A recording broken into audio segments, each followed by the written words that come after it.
Hello guys, today I'm going to make a lamb shoulder roast. This was a lamb leg that I just cut the shank off and just left the shoulder part on.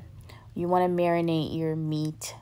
Every inch of the meat needs to be marinated, and you can do this about an hour or so before you put it in. You could do it the night before. It's up to you, whatever time you have. You can also do it right away. Just know that the longer you marinate it, obviously, the more it's going to penetrate the meat. You want to make your spice garlic mixture here in order to stuff the meat with it, marinate the inside and the outside. You put some slits into the shoulder, just avoiding the bone part, and you stuff the meat with the garlic mixture. This garlic mixture consists of a little bit of green peppers, green onions, some spices, some herbs, rosemary, thyme. I put everything in just a little mixer and just create this paste.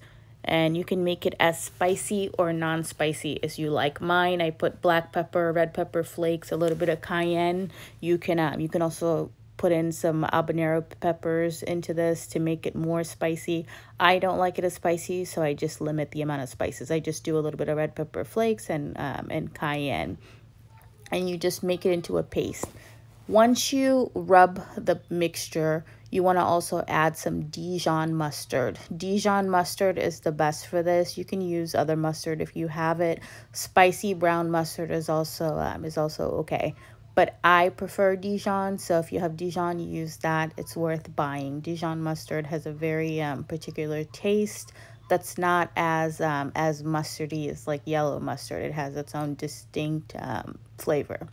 So once you rub your garlic paste mixture in your Dijon mustard, you want to add some salt and pepper. I like to use my what do you call it? My machine here to have coarse salt as well as coarse black pepper. That way it creates a nice crust on the outside. So you want to make sure you thoroughly season this piece of meat. That way everything penetrates and is flavorful. I do just a little bit of vegetables. I put some celery as a base, some celery and some peppers, some bay leaves as a base before I put the meat in this pan. And this is just some softened butter.